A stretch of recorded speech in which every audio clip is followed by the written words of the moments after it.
Herkese merhabalar. Kanalıma ve mutfağıma hoş geldiniz. Bugün sizlere hazır dondurmaları aratmayacak nefis bir tarifle geldim. Bu sıcak yaz günlerinde içinizi ferahlatacak ve çok beğeneceğinizi düşündüğüm bir tarif. Tarifimde kullanmış olduğum malzemeleri videonun açıklama kısmında belirttim. Bu arada beni hangi şehirden izlediğinizi videonun yorumlar kısmında belirtirseniz çok mutlu olurum.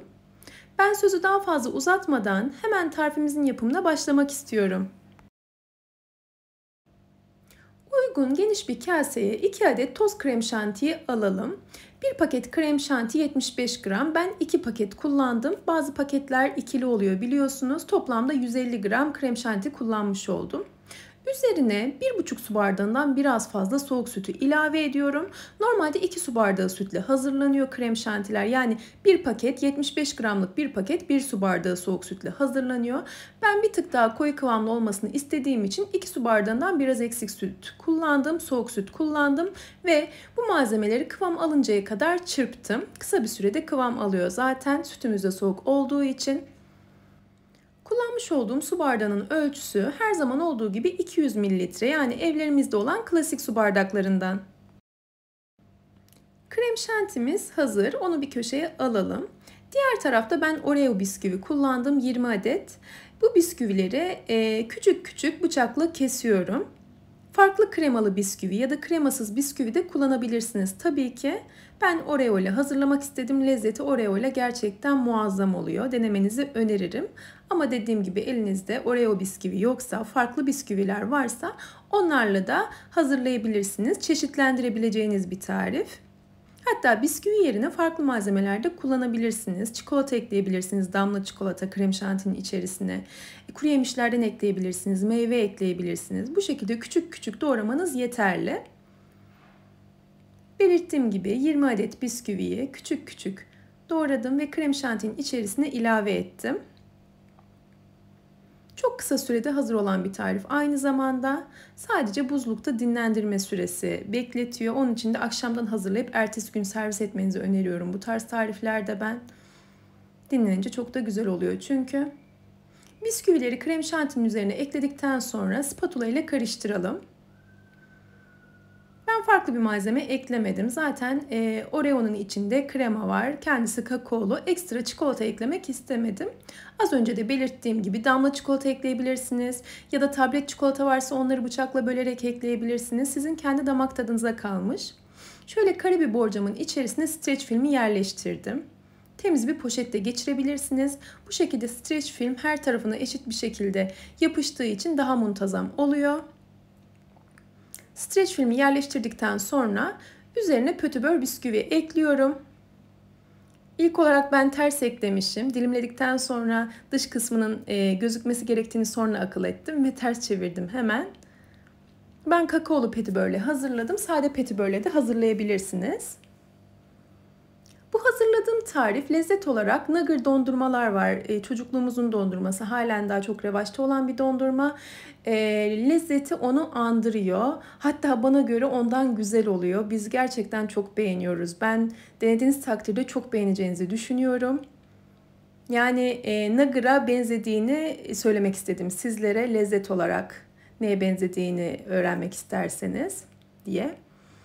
Üzerine hazırladığım krem şantili bisküvili karışımı ekliyorum ve dağıtıyorum. Ben kare borcamda hazırladım. Farklı bir kapta da hazırlayabilirsiniz tabii ki. Böyle kare çerçeveler oluyor metal, biliyorsunuz. Onlarda da hazırlayabilirsiniz altına bir servis tabağı koyarak. Onda da gayet nizami olacaktır.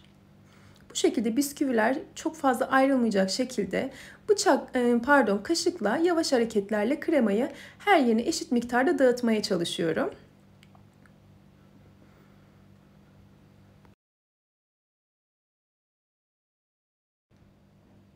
Bisküvilerin her yerini kapatacak şekilde kremayı dağıttım. Orta kısımda biraz daha fazla krema kalmıştı. Onlara da yana vermeye çalıştım. Bu kısımda, bu aşamada böyle nizami bir şekilde dağıtırsanız kremayı sunumda daha güzel bir görüntü olacaktır. Ve son olarak tekrar üzerine petibör bisküvi yerleştiriyorum. Toplamda 24 adet petibör bisküvi kullandım. Altta 12, üstte 12 olmak üzere. Aslında hazırlama aşaması bitti bile. Çok kısa sürede hazır hale geldi. Belirttiğim gibi ben bu tarz tatlıları genelde akşamdan hazırlayıp ertesi güne servis etmeyi tercih ediyorum. Çok daha iyi oluyor. Dinlenince çok da lezzetli oluyor esasında. Ben bunu akşamüstü hazırlamıştım. Sonrasında akşamüstü hazırladıktan sonra derin dondurucuya kaldırdım ve ertesi gün servis ettim. Yani hemen hemen şöyle söyleyeyim 15-16 saat kadar buzlukta derin dondurucuda dinlendi.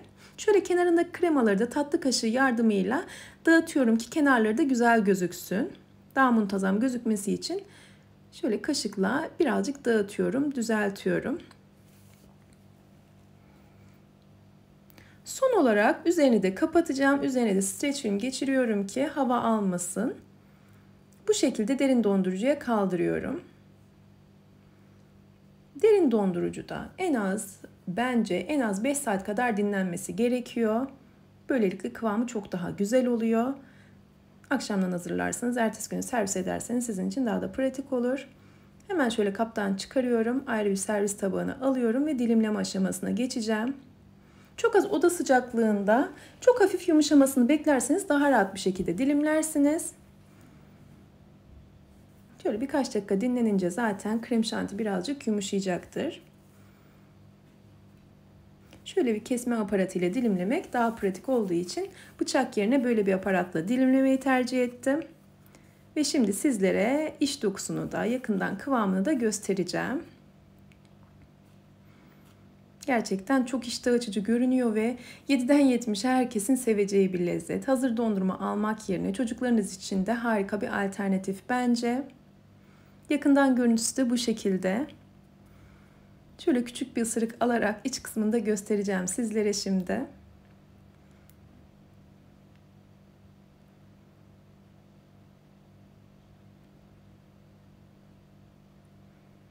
Lezzeti de, sunumu da gayet güzel oluyor. Ben denediğiniz takdirde çok beğeneceğinizi düşünüyorum. Umarım tarifimi denersiniz ve beğenirsiniz. Eğer tarifimi buraya kadar izlediyseniz ve beğendiyseniz aşağıda yer alan beğen butonuna tıklarsanız çok mutlu olurum. Ve hala kanalıma abone değilseniz yine aşağıda yer alan abone ol butonuna tıklayarak yanındaki bildirim ziline basarsanız yeni tariflerimden anında haberdar olabilirsiniz. Yeni tariflerde görüşmek ümidiyle sağlıkla ve afiyetle kalın, hoşça kalın.